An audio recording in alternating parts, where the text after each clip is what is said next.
მოგესალმებით მეგობრებო, დღეს არის 23 დეკემბერი, როდესაც ეს გადაცემა იწერება და ჩვენ აი ამ მიმდინარე კვირაში ვიხილეთ ევრობიუროკრატიის უპრეცედენტო ზეწოლა, მოკლედ ბელგიის პრემიერზე რუსული გაყინული აქტივების გამოყენებასთან დაკავშირებით. ვიხილეთ მთელი ეპოპეა, მათ შორის ვიხილეთ ასე იგი სპეციალურ ანგარიშში უკრაინასა და მოლდოვასთან მიმართებით რა მოგებულია ორი ძირითადი თავი, რომელიც ეხება ასე იგი კორუფციასა და ადამიანის უფლებებს. და ვიხილეთ ასევე ჩავარდნილი თავისუფალი სავაჭრო ხელშეკრულების პროცესი სამხრეთ ამერიკასთან. მოკლედ მთელი ამ ახალი სოფლიო წესრიგის ფორმირების ფონზე საკმაოდ აფორიაქებულად გამოიყურება ევრობიუროკრატია და პარალელურად ასე იგი მთელი ენერგიით ცდილობს რომ საქართველოსთან მიმართებით ეს ვერბალურ ომში ჩაერთოს. მე ამ პროცესებს მარტო დღეს არ განვიხილავთ, დღევანდელი ჩვენი სტუმარია გია აბაშიძე. და პირველ რიგში მადლობა იმისთვის რომ გვეწვიეთ და გარდა ამისა ვაფასებ იმას რომ გვერდში უდგეხართ ეს ახალ წამოწყება ჩვენს პოლიტიკის ეკოსი და ზოგადად მნიშვნელოვნად მიმაჩნია რომ ყველა პლატფორმაზე მithumetes 21 საუკუნეში აუცილებელია განსაკუთრებით ამ ახალი სოფლიო წესრიგის ფორმირების ფონზე გაისმას ეს ალტერნატიული აზრი რომელიც არ იქნება, ესე იგი, თავს მოხვეული ამ ლიბერალური იდეოლოგიისა, არ იქნება რაღაც ფსევდო სხვა ღირებულებების თანხმდრაში, არამედ შეეცდება იპოვოს გზა ჭეშმარიტებისა, შეიძლება ამბიციურად ჟღერს, თუმცა რეალობა ესეა, იმიტომ რომ აუცილებელია თანამედროვე სამყაროში არა მხოლოდ სახელმწიფოს მესვეურები ამ შემთხვევაში ხელისუფლება, არამედ საზოგადოება გამოერკვეს იმაზე თუ რა ხდება სოფლიოში და რა ხდება ჩვენს რეგიონში. აი გადავერთოთ ახლა ამ ევრობიუროკრატიაზე. და აი ეს პროცესები რო გავანალიზოთ, ეს რაღაცა ცდელობა იმისი, რომ ჩაებღაუჭონ აი ძველ წესრიგს.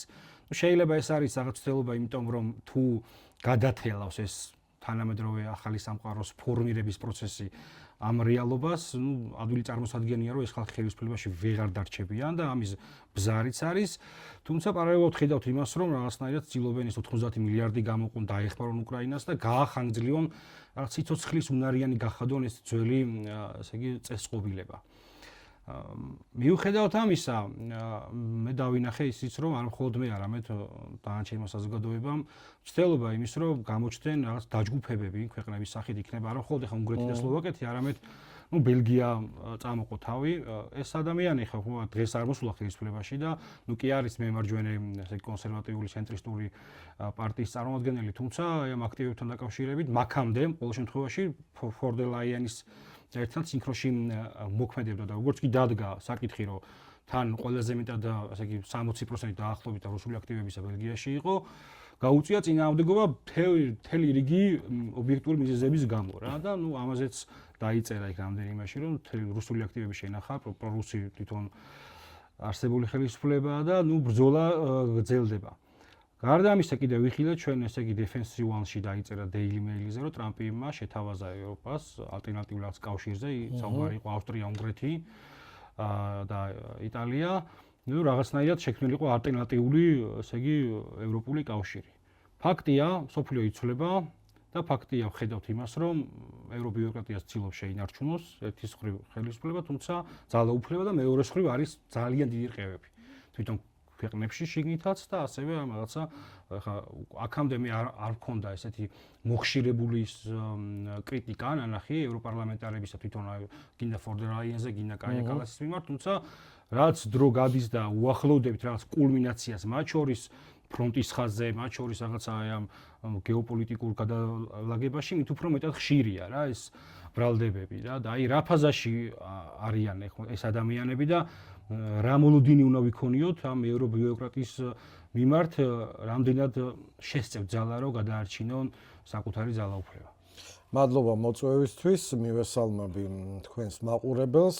სულ თავიდან დავიწყებ თანამედროვე ეპოქაში ციფრულ გადაცემებს, პოდკასტებს, ვიდეობლოგებს აქვს უდიდესი მნიშვნელობა, უდიდესი გავლენა და გარკვეულწილად უკვე ჩააჩოჩა ეს მეინსტრიმული მთავარი ტელეარხები ყველა ქვეყანაზე ვამბობდა.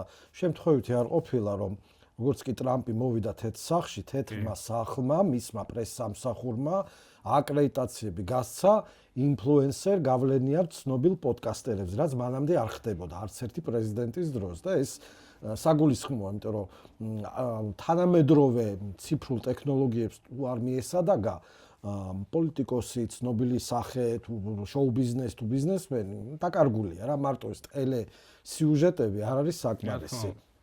რაც შეეხება ჩვენს ესე თქვათ სასაცილო ტრაგიკომიკურ ევროკრატიას, რომელიც დაახლოებით იმ ფაზაშია, რაც საბჭოთა კავშირს ჭირდა თავის დროზე, ამას წინათ გამოქვეყნა ძალიან საინტერესო მოსაზრება ერთი ავსტრიელი პოლიტიკური თეორეტიკოსის, რომელმაც თქვა, რომ დაახლოებით მისთვის ეს არის რაც იყო 1988 წელს საბჭოთა კავშირში. თუ ის იტყოდა, ნებისმიერი იტყოდა, რომ საბჭოთა კავშირი დაინგრევა 4 წელიწადში, მას ალბათ KGB დაიჭერდა ან საგიჟეთში გაუშვებდა. დაახლოებით იგივე სიტუაცია არის აქ. და აქ არის ის მომენტი, რომ რაც საქართველოს ხალხს ყველა საინტერესებს, ხო, ქართულ სამყაროს გინ საქართველოში ცხოვრობს, გინდა ემიგრანტს, რომ აბა საით მიდის საქართველოს, რომ მიუხედავად აი ამ ზეწოლისა, ბულინგისა, ვაცხადებთ, რომ მზად ვართ ევროკავშირში ღირსებით, რაღაც შემართებით 2030 წლისთვის, როდესაც შეიძლება არც კი იყოს ეს ევროკავშირი. ჩვენი ხელისუფლება თავის ვალდებულებებს ასრულებს, მიუხედავად იმისა, როგორ საიდან აკრიტიკებენ უსინდისოდ, ძირითადად უსინდისოდ და უნამუსოდ, მაგრამ ფაქტია, რომ რაღაც როგორც შექსპირი ამბობდა, რაღაც დამპალა დანიის სამეფოში, ანუ საურსულეთში, ანუ ამ ბრიუსელში. და რატომ? იმიტომ რომ ფაქტია, რომ წლებია უკვე ევროპაში, არა მხოლოდ ბრიუსელში, სხვა დედაქალაქებში არიან უნიათო, უფხო, უხერხემლო, არაპროფესიონალი ლიდერები და მათი არაპოპულარობა ზუსტად განპირობებულია იმ სამარცხვინო პოლიტიკებით, რაც წლების განმავლობაში ახორციელებდნენ ნეოლიბერალები, კოლექტიურად თქვათ გლობალისტები, თუ გრენებად ულტრამემარცხენები და მხოლოდ სახელით კონსერვატორები, აი მაგალითად ევროპის სახალხო პარტია, რაღაც პერიოდის განმავლობაში და ახლაც მისი ნაწილი არის მხოლოდ სახელით კონსერვატორები. ამ დროს ურსულა ფონ დერ ლაიანი მათი წიაღიდან არის და მათი ასე თქვათ დაკვეთით არის და თუმცა ახლა იცვლება და ეს IPP სახალხო პარტია უკვე ეწინააღმდეგება ურსულას და ჯერჯერობით ვერ მოხდა მისი ორჯერ გადაყენების ცდელობა, მაგრამ ეს ძალიან სამარცხვინო ნებისმიერ ლიდერისთვის, როდესაც მას სამართლიანად წყალს შეუყენებენ, როგორც მემარჯვენეები, ასე მემარცხენეები, ცენტრისტების ხმებით გადარჩა.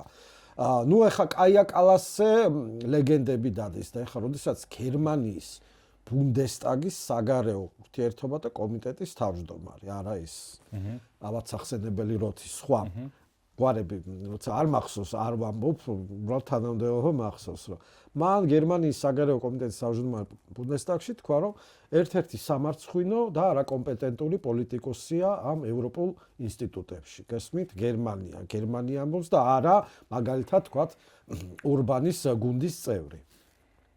რა არის ამისი ფუნდამენტური მიზეზები? არის ის, რომ იდეოლოგიამ, ფსევდოიდეოლოგიებმა გადააჭარბეს აი არსებულ რესურსებს, რაც მათ აქვთ რეალურად ევროკავშირში. თუ ევროკავშირი იყო ადრე ძლავრი ნავსაყუდელი, როგორც ეკონომიკური განვითარების ტექნოლოგიების, რაც თავარია ფასეულობების, ეს ყველაფერი გაქრა. და ახლა შემოიღეს ეს მახინჯი, რაც ახლა ხან ნახეთ და ვხედავთ და არც გაჩერდება, შეიძლება კათოლიკურ საშობაოდ გაჩერდეს ეს ფერმერების პროტესტი, ხო? ევროპის ქვეყნებში და ნუ ეხა ეს ნაკელების მიმოფრქვევა ადმინისტრაციულ შენობებზე, ევროკავშირის დროშების ჩამოხევა, დაწვა და ასე შემდეგ. რატო? იმიტომ რომ ევროკავშირს სურს სამხრეთ ამერიკის რიგი ქვეყნებთან, მერკოსურის ჯგუფი ქვია, თავისუფალი სავაჭრო შეთანხმების 25 წელია ამზადებენ და ხელი ვერ მოეწერა, იმიტომ რომ თუ არ ვცდები, ურსულა ფონ დერ ლაიენს ბრაზილიის ბილეთის ქონდა აღებული, რომ ჩასულიყო, ხელი მოეწერა, მაგრამ შვებულება გაუქვთაო სადაც. შვებულება და ნუ ხელმოწერა შვებულებით თურთ მაგათ საშობაო დღესასწაულებს. რა არის ახლა ხა მშვენივრად ვიცით ქართველებმა განსაკუთრებით თუ რა ხარისხის არის გაყინული ბრაზილიური ხორცი და არგენტინული ხორცი, ხო? საიდან მოდის ოკეანეების და ზღვების გადაღმა, იაფად იყიდება და უხარისხოა, ხო? ყოველთვის რაღაც ვკითხულობთ, რომ ეს ხორცი სადაურია.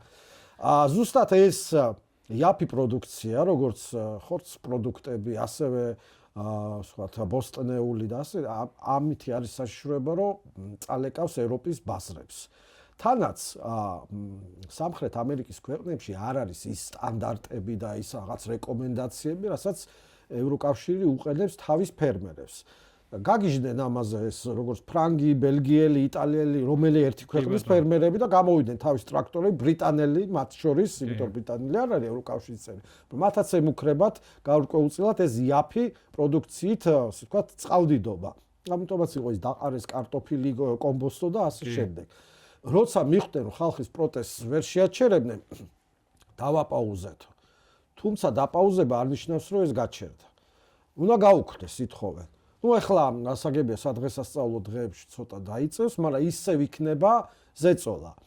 თან ბრაზილიის ისა ლულა ითხოვს, რომ ან მოაწერეთ ხელი, ან საერთოდ გავაუქმოთ ეს შეგრულება. ეხლა რა არის ამის мотиваცია ხა, რატო აკეთებს ეხლა უგუნურად ნამდვილად არ აკეთებს ევროკავშირი ამას, რაღაც აქვს, ყოველ ნაბიჯს აქვს თავისი გამართლება.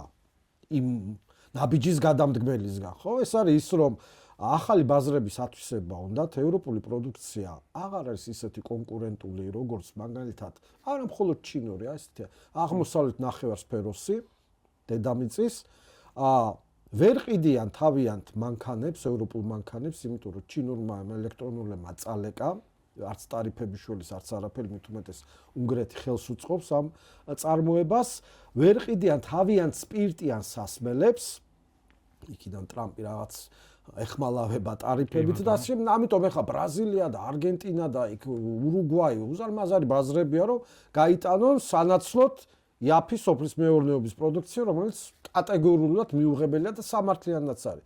გავიხსენოთ ეს ფერმერები, პოლონელები და სხვები, რომლებიც ასევე დემპინგურ ფასად ბლოკავდნენ და ეწინააღმდეგებოდნენ უკრაინული სოფლის მეურნეობას. ანუ იქ არის ყველას ასე ვთქვათ, ამოძრავებს საკუთარი ინტერესი, საკუთარი ჯიბე, საფულე, მაცივარი, ოჯახი და ასე შემდეგ, ხო, სახელმწიფოს. შესაბამისად, ლიდერები მოქმედებენ ისე, როგორც უნდა იმოქმედონ. კი ბატონო, ეს სავაჭრო ხელშეკრულება დაპაუზდა სამხრეთ ამერიკასთან, რა მოხდა ახლა ამ რუსულ აქტივებთან დაკავშირებით. ეს არის დაახლოებით ის, რომ ყადაღა დაადონ, თქვათ, ნებისმიერ ადამიანის ანგარიშს, გასაგებია თქვათ, ყადაღასადებენ როდის, როცა თქვათ დავალიანება ბანკთან და იპოთეკა და რაღაცა. რუსეთს ამ შეჭრის გამო. და გადაწყვიტეს, რომ ამის ასე თქვათ, ყადაღის გარდა ეს თანხები გაასხვისონ. მითვისება, მიტაცება, გასხვისება. 210 მილიარდზე იყო ამ შემთხვევაში ლაპარაკი ევროზე, რომელიც ბელგიის ამ ფასიანი ქაღალდების საცავში ინახება, ელექტრონულია სხვა სახით, ასე შემდეგ და ბელგიის პრემიერი, რომელსაც თქვათ პირდაპირ, ხა ბელგია ევროკავშირში არ არის ესეთი რაღაცა რომ სიტყვა ეთქვის, ასე რომ თქვათ რა მარტივად, ესე თქვა, ხელწამოსაკრავი იყო ყოველთვის ამ დიდი ქვეყნების მიერ, ხო, ეს ბრიტანეთი, როცა იყო წევრი, ახლა ფრანგეთი, გერმანია, იტალია და სხვები. ამ დე ვევერმა პრემიერმა თქვა, რომ იცით რაო, მე რუსეთი მემუქრება სანქციებით. რა ფინანსური, ასე თქვათ, სანქციები იქნებოდა, ადვილი წარმოსადგენია კრემლის მხრიდან. პლუს ამას ემატება ის, რომ რეპუტაციული ზიანი მიადგებოდა ბელგიას, ისე როგორც თავის დროზე შვეიცარიულ საბანკო სისტემას მიადგა, არა მხოლოდ ბიზინა ივანიშვილის ფინანსების წარტაცებით, სხვების, ასე ვთქვათ, გაფლანგეს იქა. ამიტომ იქ რომ თქვათ სიტყვაზე ვიღაც არაბი, აღმოსავლელი, ვიღაც სხვები, მილიონერები, მილიარდერები რო დებენ ფულს და გონიათ რომ სანდოა შეიძლება ხვალ ზეგ ის ან ვაშინგტონმა, ბრიუსელმა გამოაცხადოს ტერორისტად, ასე შემდეგ, ტრეფიკიორად და დაკარგოს ეს ფული და ბელგია ამ შემთხვევაში ზარალდება, როგორც ერთი მხრივ რუსეთის საპასუხო, ალბათ ჭარბი რეაქციიდან, ასევე რეპუტაცია. და ამ კაცმა თქვა, რომ არა და ამითი მან გულისწყრომა კი მოიპოვა ევროკავშირში ხა თაფლაკვერითა და მათრახით ცდილობდნენ მის მოთოკვას და დარწმუნებას არაფერი არ გავიდა, მაგრამ უცებ მისმა რეიტინგმა ევროპისთვის უჩვეულოა ხო 60%-მდე ავარდა, რომ მაგარი ჩვენიანი კაცია ბელგიელების ინტერესებს დგას და ეხლა პოლიტიკოს, რომელსაც მხარდაჭერა აქვს საკუთარი ხალხის მიერ არჩეული, ახლა მეტი რა უნდა ხო? სულ არ აინტერესებს იქ კაია კალასი წარბებს შეკრავს თუ იქ ურსულა ფონ დერ ლაიანი რაღაცით დაიმუქრება. ვერც ვერაფერი. დამთავრდა ეს ასე. ეხლა რა არის ეს 90 მილიარდი არის სესხი, რომელიც ევროპელებმა უნდა ისევ ჟარგონულად ვიყი ჩამოყაჭონ ისევ ჟარგონულად და ნუ მიყვარს მე ეს ხო ვიცენ უკრაინას ყველამ რაღაცა უნდა გაიღოს ხო საერთო ყულაბაში ოღონდ ამაზე დათანხმდნენ უნგრეთი, ჩეხეთი და სლოვაკეთი რომ მათი წილი იქ არ იქნება პრაქტიკულად თქვენი ჯიბიდან ამოიღე და მიეცით თუ გინდა ხო თქვენ ხო დიდრები ხართ გერმანია საფრანგეთი ნუ გერმანია ძირითადად ხო თქვენ გადაიხადეთ ეს ფული ჩვენ არა დავთანხმდებით 90 მილიარდი არ არის საკმარისი უკრაინის ეს არის იმ გასაცოდოებად ჩამოქცეული ქვეყნის ცხოვრების მინიმალური შენარჩუნებისთვის ეს არის ხელფასები სახელმწიფო სექტორის პენსიები მერიები რომ მუშაობდნენ ჩვეულებრივი და არა შეიარაღებისთვის და ეს 90 მილიარდის ასე ვთქვათ უკრაინისთვის ანუ ევროპაში სესხულობს სესხად აძლევს უკრაინას და მაინც ვალდებულებს აძლევს მოსკოვს. ხა მოსკოვი მეტი საქმე არ აქვს რომ რეპარაციას ეძახიან ამას, ხო? არ გადაიხდიან. თუ არ გადაიხდიო, არ გვინდაო შენგან არაფერია, ხო? ხო, გამორიცხული არ გადაიხდიან, ხო, იმიტომ რომ ხლა აქ ესეთი დივანის გენერლები და ეგრეთ წოდებული რა თქვა ყველაფერჩიკი ექსპერტები რომ რაღაცებს ლაპარაკობენ და ბოდიალობენ და ბოდავენ რომ უკრაინა იგებს და ისა არ არის ეგრე, ხო? შეიძლება კითხულობენ, მაგრამ თუ არ კითხულობენ, გაეცნონ, რას ამბობენ ევროპის და ამერიკის წონადი ანალიტიკოსები, გენერლები, უსაფრთხოების სპეციალისტები, ასე. რუსეთი ნელა მიიწევს, მაგრამ მაინც გამარჯვებულის პოზიციიდან ლაპარაკობს და უყურეთ ახლა საშინელება თქვა ამას წინათ ვენსმა, ხო? ეს სულ რამდენიმე დღის წინ იყო ინტერვიუში თქვა, რომ კი რუსეთს უნდა რომ თლიანად ეს დონბასი აიღოს უკრაინისთვის ეს არის საშინელი ტერიტორიული დათმობა არ თანხმდებიან მაგრამ პირად საუბრებში ამბობენ რომ მოგვიწევს ამის დათმობა ამას ვინ ამბობს ამერიკის მეორე პირი ვიცე-პრეზიდენტი თან 8 თვეშიო ანუ შეიძლება გაიწელოსო მაგრამ 8 თვეშიო მაინც მოსემოხდება მაინც ხო ან მაქსიმუმ 1 წელიო და ესე იგი ვინ ამბობენ ვინ იყო თეთრ-სახთად მოლაპარაკებაში ვინ არიან ხო ზელენსკი აწუკვე ვითომ გაგდებული ერმაკი რომელიც სახლიდან ელაპარაკება და არა ოფისიდან და ეს უშუალოდ საბჭოს დივანი და კიდე რამდენიმე იქ ისე ანუ ისინი ეუბნებიან რომ გასაგებია ნებისმიერ ასე თქვათ კაბალურ ხელშეკრულებაზე ვერც ერთი პასუხისგებლიანი პოლიტიკოსი ვერ ეტყვის რომ კი მივდივარ კაპიტულაციას და თეთრი დროშა როცა პირიქით იყო ეს ყველაფერი რომ აი ჩვენ ეს საინფორმაციო კამპანია იყო კაცო ამაზე და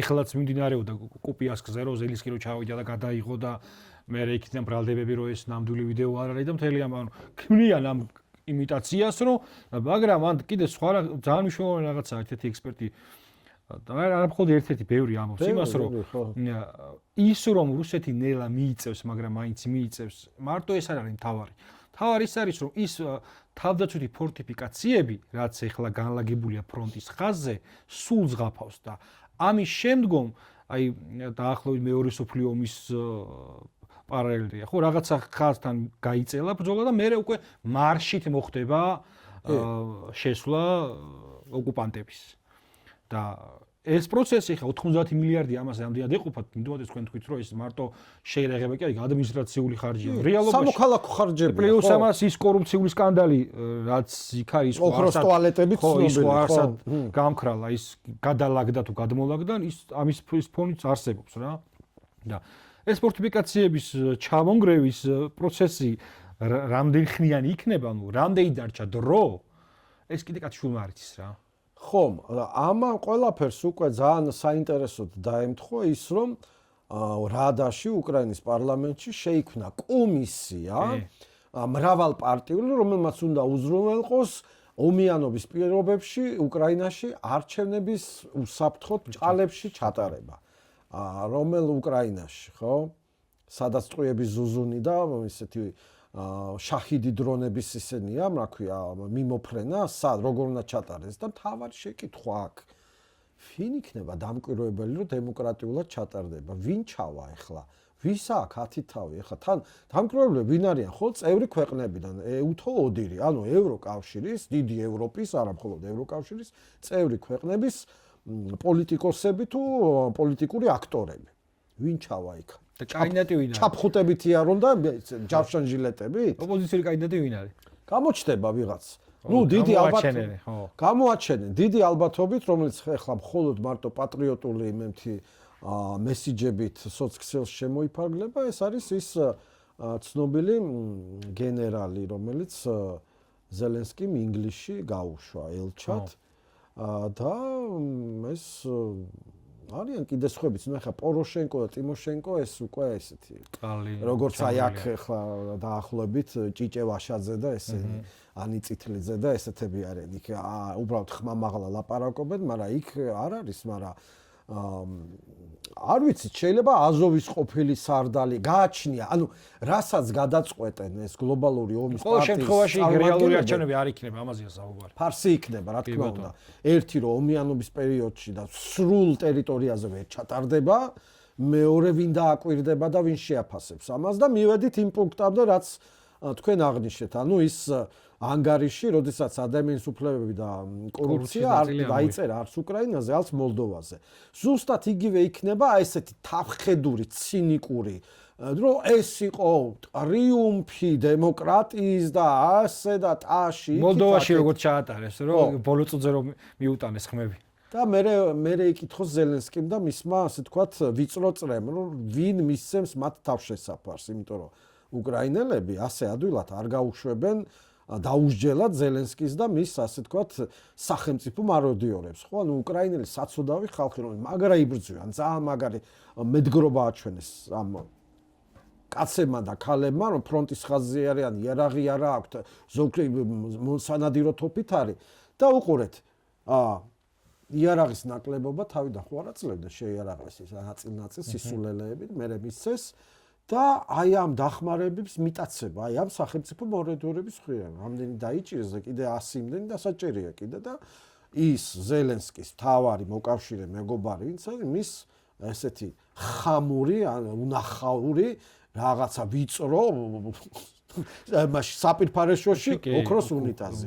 ოქროს უნიტაზები აქვთ აი ამ შეიხებს და იმ რომ მილიარდებზე ზხედან და ვიცი ფულს ცეცხლს უკიდებენ ხოლმე და ამათვის და ამან რაღაცა კორპუსში გაიკეთა, ნუ აი გესმით აი რა ხამობაზე და აი ესეც აჩვენებს. ხო, ნიშანდობლივია რა, ხო, ბევრი ამის აჩვენებს. ისევე როგორც აი საკუთარი თვალით მაქვს დანახი, ნუ ეხლა არ ვიცი, ხა ზელენსკის ცოლმა რა იყიდა, რა არ იყიდა, ზოგი ფეიკი იყო, ზოგი საკუთარი თვალით მაქვს დანახი.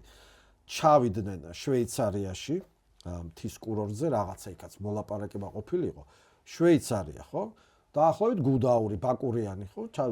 დადგა თვითმფრინავი და ამ ქალბატონის დაკვეთით დაახვედრეს Rolls-Royce.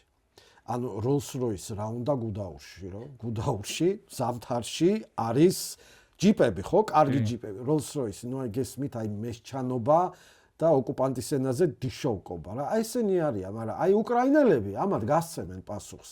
ერთია რუსული ოკუპაცია, მეორე არის შიდა, რომელიც ხრავენ აი ამ ხალხის დოვლათს და შემოტანილ დახმარებებს.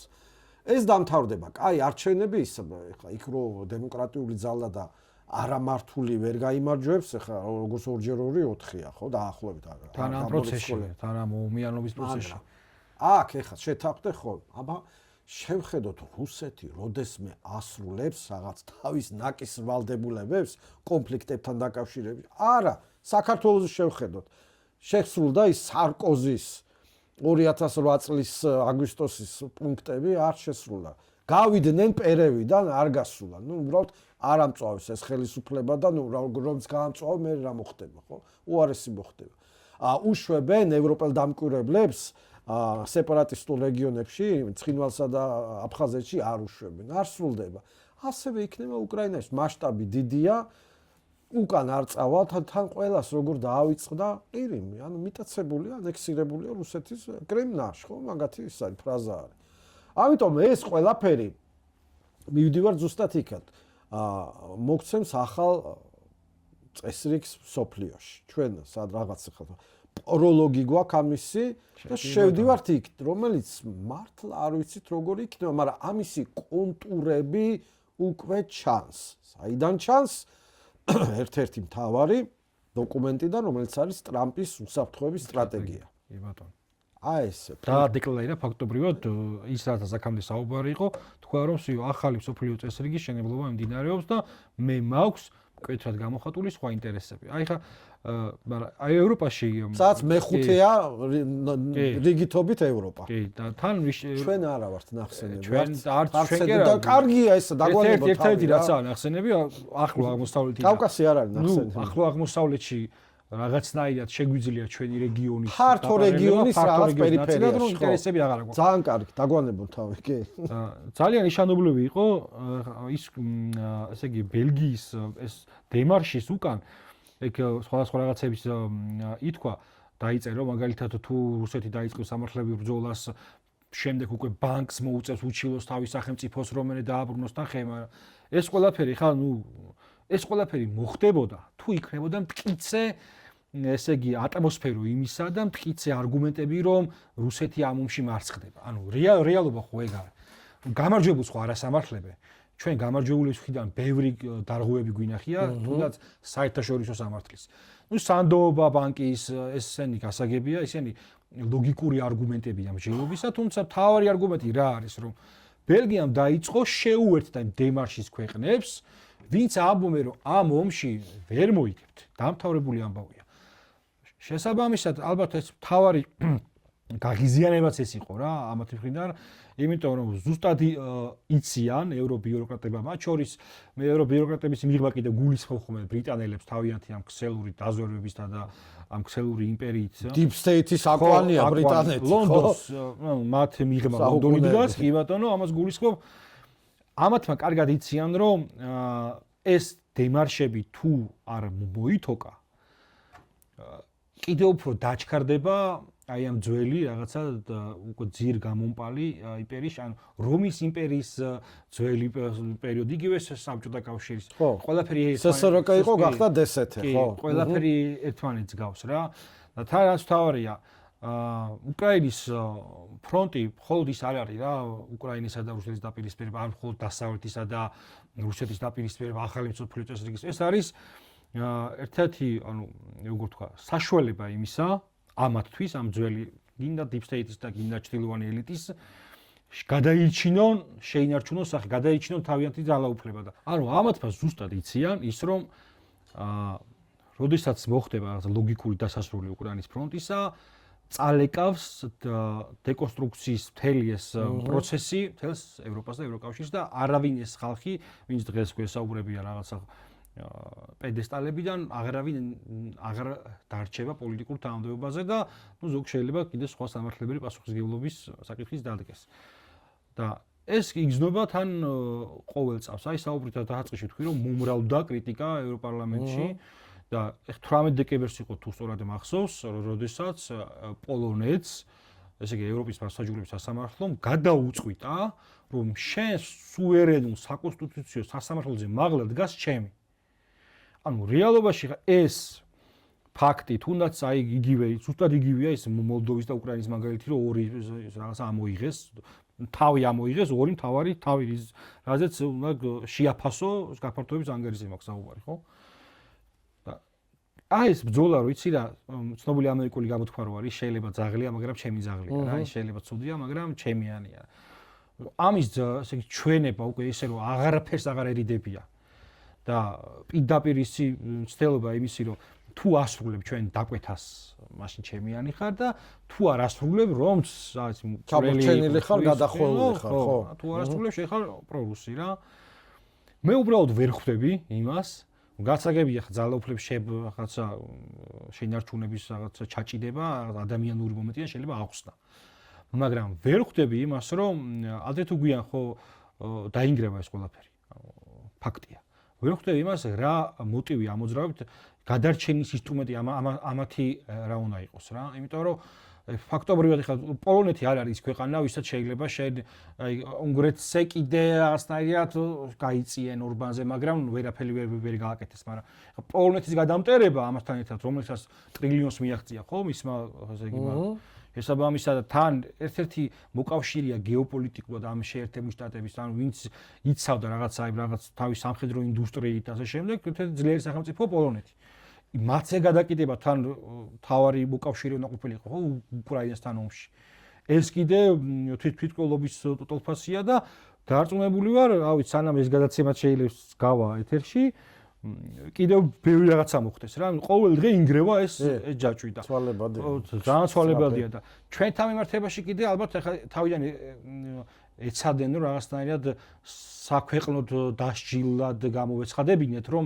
ამით შეინარჩუნებიათ მაგრამ არ შველის რა რაღაც საქართველოს თავისი მცირე გეოპოლიტიკური თუ ეკონომიკური თუ რაღაცა მთელი ამ რესურსებით საქართველოს წარმომადგენლები უკვე ისე ესაუბრებიან რომ აზრი აღარა აქვს რა ხო და ეს 90 მილიარდი იქნება თუ ნებისმიერი სხვა მცდელობა უკვე გავს იმას რომ აი ბოლო გაფართხალება აი ამ ევრობიუროკრატიისა რა თან კიდე ესეთი ძალიან მნიშვნელოვანი ფაქტი რაც ევროპასთან მიმართებით დგას ძალიან გინდათ 90 მილიარდი საბოლოო ჯამში არის ევროპის ხალხის იმ ქვეყნების მოსახლეობის გადასახდელი. ძალიან დიდია შიდა კრიზისები. იგივე საფრანგეთში ხელისუფლების ლეგიტიმაციის კუთხით. ახლა დღეს მაგალითად ვკითხულობდი რომ გერმანიას 50 მილიარდს იხდის ემიგრანტების იმაზე ხო დაფინანსებაზე იქ რა სხვადასხვა რაღაც ჭირდება თავშესაფარი და ასე შემდეგ რა. ანუ შიდა კრიზისები იმდენად ძლიერდება პლუს ამას კიდე კამარი შემოვიჭროთ 5%-ამდე გავზარდოთ სამხედრო სფეროს დაფინანსება, თითქოს მზადება იმისი რომ ევროპა ომისთვის ემზადება. ნუ ეს ყველაფერი კიდევ უფრო მეტად აძლიერებს შიდა კრიზისებს, რომელთაც შეიძლება საერთოდ გეოპოლიტიკური აღქმების ზერო თავი დავანებოთ მოსახლეობის მხრიდან, მათ აქვთ უკვე პროტესტი. ახლა საფრანგეთის პრეზიდენტის სასახლეში ვიღაცა ფეკალიებით სავსე იმას მიაყრის, ეს ბევრ ამას ნიშნავს რა და თუნდაც ბრიუსელში რომ კარტოფილები დაიყრება და მიოფანტური იქნება. შიდა კრიზისაც კი ვერ გაუძლებენ ესენი და მე ვერ ხვდები კიდევ ერთხელ ვაფიქსირებ რა დევს აი ამ კაია კალასის და ფორდელაიანის თავში. ყოველ დღე მიდიან თვითმკვლელობაზე რა. ამის ფონზე იქ რუსეთი უკვე იმუქრება რომ თუ გინდათ ომი, ყირგიზეთიდან გააკეთეს ცნობილი განცხადება. მე დღესვე მზადავ რომ ვიომო რა. ამის ფონზე კიდე ცდილობენ რომ აი იცი რა რუსეთი ჩვენთან ომს აპირებს 2028 წელს უნდა ვიყოთ მზად, მიდის საუბარი ესტონეთისა და ბალტიისპირეთის შესაძლო ოკუპაციაზე და ასე შემდეგ რა. მორალი რო აწიო და ისა რომ ხალხი დააშინა. ალარმიზაცია ეგრეთ წოდებული, ხო? სამხედრო აი ეს დიდი ომის მოლოდინის გამძაფრება. არის ეგ სცენარი რომ შეინარჩუნონ თავიანთ ძალაუფლება იდეაში ან მოსახლეობას ესაუბრებიან სხვა ლოგიკას ამაში ვერ ხედავ, იმიტომ რომ ვერც ამას ვერ გაუძლებენ. ახლა როგორ Volkswagen-ი კოტორდა და ჩინეთში გადავიდა და შენ შეძლებ რომ ლეოპარდების წარმოების ის გაზარდო, ხო, ჩვენ ყველამ ვიცით მეორე მსოფლიო ომში ვინ ამზადებდა გერმანიის სამხედრო ინდუსტრიაში ვინები იყვნენ. ვინც მერე უცებ გადაერთო და გამოუშვეს სპეციალიზებული ავტომობილები. ვერ შეძლებენ რა. აი მაგას ვამბობდი რომ თავიდან რომ დავიწყეთ ეს ღირებულებითი კრიზისია რომელიც წლების განმავლობაში თუ არა 10 წლების განმავლობაში დაგროვდა ევროპაში და ეს არ არის მხოლოდ ის მახინჯი ტრანსგენდერული იდეოლოგია ეს არის ფუძემდებლური რაც არის პატრიოტიზმის დაკნინება რომ პატრიოტი მემარჯვენე კონსერვატორი აღიქმებოდა როგორც ეს ხალხის მტერი ასე თქვათ მარგინალი რაღაცის ნაციონალიზმის გამყვიდვა ფობი რასისტი ყველაფრისტი ცუდი კონოტაციით და ახლა რა კრიზისი აქვს იმიტომ არის ახლა ესეთი მოგონილი თემები რომ თავს დაესხმება იმას და იქ შეიმოიჭრება არა ახლა ნებისმიერი გერმანელი შუა ევროპა ავიღოთ ხო რომელიც თქვათ მხარდამჭერები არიან უკრაინის. იმათ რო უთხრა რომ გამოცხადდეს მობილიზება და მოდი გამწვევ პუნქტებში არ მოვლენ, იმიტომ რომ ეს პატრიოტიზმი მათში ჩაკლულია მართველი ელიტების მიერ მრავალი ხნის განმავლობაში. აი ეს არის მათი პრობლემა, ხო? პატრიოტის კლავდნენ და ახლა მწვანე ალტერნატივა თუ მწვანეთა პარტია რო გთავაზობს რაღაცა ელექტრონულ ტრაქტორებზე გადადი დიდი ანახარჯითო და ომის წამქეზებელი გახდა რაღაც სრული ინვერსია, სრული გაუგებრობა ეს რა არის, ხო? ამიტომ არის ეს მათი პრობლემა, რომ აი ეს ჩაკლული არის და არსებობს გასაგებია ისეთ ქვეყნებში, სადაც თქვა უნგრეთია, საფრანგეთში მომძლავრდა, იტალიაშიც მომძლავრდა, რომ აი ეს პატრიოტიზმის გზნობა და ამას პლუს ისევ და ისევ დაუბრუნეთ ბუნებრივ საკუთარ სუბიექტურ მოთხოვნილებებს. მე რატო უნდა მოვიკლო სიტყვაზე ოჯახის ბიუჯეტიდან რაღაც რამდენიმე ევრო ყოველთვიურად, ხო აი ეს ძალიან მარტივად რო თქვა, რატო უნდა მოვაკლო ჩემი ბავშვის განათლებას ან ჩაცმულობას და სადღაც დონეცკისთვის გადაირიცხოს ფული ტანკების და რაღაც ჭურვების შესაძენად. თანაც უკვე ყველგან არის წაკითხული, ყველას უნახავს ეს ოქროს ტუალეტი თუ უნიტაზი, ხო? რომ ანუ ჩვენი ფული, ანუ მე რო ვიკლებ და ვეხმარები ვითომ სოლიდარობას უცხადებ, ის მინდის კორუმპირებული ელიტის ჯიბეებში უკრაინაში. აი ამან დაანგრია კიდე და რისი იმედი აქვს ევროპას? აი ზუსტად რისი იმედი ქონდა საბჭოთა პოლიტბიუროს 1988 წელს მაგალითად, ხო, როდესაც ეგონათ რომ იქნებოდნენ და იქნებოდნენ იდეოლოგიურად, ტექნოლოგიურად, ეკონომიკურად დაღმასვლა იყო, ასევე არის ევროპაშიც, ხო? აბსოლუტური დაღმასვლა არის. Volkswagen-ი ახსენეთ, ხო, როგორ შეიძლება ნუ ეს აი ამაზე ხო და სიმბოლოა რა. ბრენდია, ეროვნული ბრენდია ერთ-ერთი, ხო, ამაზე სახალხო მანქანა თვითონ ქვია ეგრე მანქანა. ფული უნდა ჩაეთხლიშათ, სუბსიდიები და რაღაც, მაგრამ არ არის ფიზიკურად ეს ფული, რომ ეს მილიარდები წასულია უკრაინაში და კიდევ უნდა გადარიცხონ. ამიტომ ამის შენარჩუნებაზე აღარ ფიქრობენ. აი ეს არის პრობლემური და ეხა იმ გერმანელს, ხო, განსაკუთრებით ეხა გერმანია ცოტა საშიში მომენტია, ხო, ორი სოფლიო ომების გადამკიდე იმას გაუღვიძებ შენ იმას და გერმანია იდეოლოგიურად თუ აზრობრივად ორათაა ისევ გაყოფილი. აღმოსავლეთი და დასავლეთი. აღმოსავლეთი უფრო პატრიოტები არიან და იციან რა არის იმპერიის ზეწოლა, რაც იყო მაშინ საბჭოთა იმპერიის ზეწოლა და იქ ხონიკერი და შტაზი და რაღაცა და ახლა იდეოლოგიური ზეწოლა აქვს ბრიუსელიდან ურსულებით და ასე შემდეგ, მაგრამ კარგად იხუმრა ახან ხო მან ორბანმა რომ ნაპოლეონმა და ჰიტლერმა ვერ შეძლეს დამარცხება. მოსკოვის დამარცხება და კაია კალასი შეძლებს, ხო? რომლის ქმარი რუსეთში ფულს შოულობს და ამან არ იცის როგორ იშოვა ფული. და ახლახან რომ დაწერა Facebook-ზე. ეს ძალიან მნიშვნელოვანია. მე ვაღიარებ რომ ვიცრუე ჩემი ესტონელი ოპონენტების წინააღმდეგ 5 წლის წინა თუ როცა იყო. რატომ?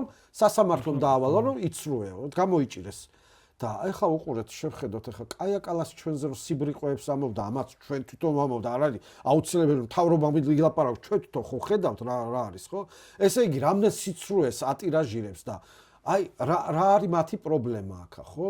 ვიზე დადეს ფსონები, ხო? ლომჯარია, გიგაური, რაღაცა გაუგებარი ლაყეტვინებს ვეძახით, ტოპტვინებს რო წარმოჩინდებიან. აი ამ საქართველოს რაც კი მარგინალები იყვნენ ტიპაჟები, ყველა ის, ასე ვთქვათ, ამაზე დადეს ფსონი, რომელიც იმას კი არ ებრძვიან ქართულ ოცნებას. ისინი ებრძვიან სახელმწიფოებრიობას, ფასეულობებს, ღირებულებებს, ისტორიას, ეკლესიას, მეფეებს ვითომ აშარჟებენ, ეკლესიას ურტყავენ, პატრიარქს და ასე შემდეგ. ახლახანს რო დაგვიანებული იყო რა, ანუ ევროპაში ეს კეთილდღეობის პოლიტიკის მიღმა ქსელურად მუშავდებოდა წლების მანძილზე და ჩვენთან ხო როგორც პროვინციაში, ესე რომ ვთქვათ, მათი გაგებით გვიან ჩამოდის ჯუნგლებში, ხო, იქ გვიან ჩამოდის და ამათი ცდელობა საქართველოს იდეოლოგიზირებისა. არ გამოვა. ხო, ვერ გამოვიდა, იმიტომ ვერ გამოვიდა, სანამ ამათმა სიტყვამ აქ ჩამოაღწია, უკვე იქ დაიწყო პობა და გამოგვიძება საერთაშორისო. მაგრამ ვინ აკყავს ეს ეგრეთ წოდებული კომივოიაჟორი, სეილსმენი თუ სეილსვუმენი, ვინ აკყავს? აი ეს სასაცილო ტიპაჟები, ხო? რომლებიც ხალხი არ გააჩნია, თავად ოპოზიციურ ფლანგზეც კი საზოგადოებაში იქნებიან ეს ხა ეს არა აუცილებელი მხოლოდ ეთერებში ნახოთ. ჩვენ ხო ყველას ყავს მეგობრებში ადამიანები, რომლებიც არიან ანტისახელისმწიფო განწყობილები. არ უნდა იყოს ეს ხო არა ჩრდილოეთ კორეა ყველა ოცნების არ უნდა იყოს კატასტროფა. მე არ მყავს სამეგობროში, საახლობლოში ადამიანი, რომელიც რა თქმა უნდა ეწინააღმდეგება ხელისუფლებას, მაგრამ არც ერთი აი ამ ტიპების მომხრეები არავინ არ არის. უბრალოდ ისინი არიან ესეთი აბა რა ვქნათ, სად გამოვხატოთ? ოპოზიციონერია რა, ანტი აიგეთია მისი ცხოვრება, გინდა ახალგაზრდა, გინ ძველგაზრდა.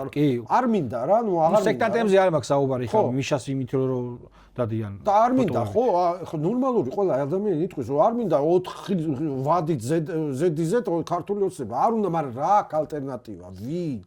გახარია, ლელო, იქ რაღაცა გაუგებრობა, ნაცები, შმაცები, გირჩები და ასე შემდეგ. რა აქვს ხო და ზოგი აძლევს თქვათ სპეციალურად ჯიბრზე და გასაგებია ეს მისი სამოქალაქო არჩევანი, ზოგი არც მოდის არჩევნებზე, გინდა ახლანდელი ავიღოთ ადგილობრივი, გინდა შაშანელი საპარლამენტო და იგონებენ ამ სისულელებს, გაჟონა რაღაცა 300,000 უჩინ-მაჩინი დადიოდა და აყალბებდა და ნუ აი ესეთი რაღაცებია და აი რა მინდა ამ ღირებულებებს და ფასეულობებს ახლა პარალელურად რო გავავლოთ კოლექტიურ დასავლეთში. ამას წინათ იყო ძალიან კარგი საინტერესო კონფერენცია ამერიკაში, ფინიქსში, არიზონას შტატში, რომელიც იყო ჩარლი კირკის მიერ დაფუძნებული ორგანიზაციის მიერ და ყველა ტოპ ლიდერი გამოვიდა, ტრამპი არ ჩავიდა და ვიცე-პრეზიდენტი გამოვიდა, ტულსი გაბარდი ჩვენ მედიაშიც მისი ცეტილება იყო და რა თქვა ვიცე-პრეზიდენტმა ვენსმა, რომელიც ნუ ემზადება 28 წლის 2 ვადისთვის. ესეთი რაღაცა თქვა, ულტრამემარცხენეები და ეს ულტრამემარცხენეები ახსენა. იცით ვინ არიანო? აი მათი პროდუქტიო არიო, აი ეს კონკრეტული მკვლელიო, ვინც მოკლა ჩარლი კირკიო და ეს ადამიანი იცით ვინ არისო? ანუ ულტრამემარცხენეებს უნდათ ამერიკაში რო იყოს როგორი ახალგაზრდა მამაკაცი? თქვა თვითონ პორნოგრაფიაზე დამოკიდებული, სიძულვილის ენაზე დამოკიდებული, ყოველგვარ პატრიოტიზმისგან და დაცლილი და ყოველგვარი ფასეულობებისგან დაცლილი, კონსერვატივიზმისგან დაცლილი და ინტიმურ პარტნიორად ყავდეს ისეთი ადამიანი, რომელიც სქესი გაუგებარია, ხო? აი ეს ამბობს ვიცე-პრეზიდენტი, რომ აი ეს არის ულტრამემარცხენეების კოლექტიური პროდუქტი. პარალელი ხო კარგად გვეცნობა, რომ ზუსტად იგივე ხდება აქა, თვითონ თავისი სისულელებ და სიბრიყვებით რო ავცელებენ ვიდეოებს და ვითომ მარიაჟობენ რა და ამ დროს მე დასაცინი ხდებიან ვირუსულად, აი რა სისულელებს რაღაცა ხო ნახეთ ეს ვუდუ ჯადოები და რაღაცა ეს პროტესტები რო იყო და სად არის ახლა ეს მასობრივ პროტესტებს ქმნიან ამ ეგრეთ წოდებულ კარწინკას და დადიან ეს ათობით ადამიანი ხაყანებენ და რაღაც ბატებივით აი ესე დაწანწალებენ წინ დავკარგო აი ამ კასტამ მოკლა საქართველოში პროტესტი და აქტივიზმი მოკლა ჯანსაღი აქტივიზმი ახალგაზრდა რა თქმა უნდა აქტივიზმი უნდა იყოს რა თქმა უნდა ხელისუფლებას უნდა შეეწინააღმდეგო ეპაეკრო ხო აი მოდიოდა მაგალითად ის თუნდაც დედაქალაქის ბიუჯეტი, თუნდაც საქართველოს ბიუჯეტი. პუნქტობრივად უნდა აესე რა, ეს არ ვარგა, აქ მოუმატე, იქ დააკლე ისა და არ.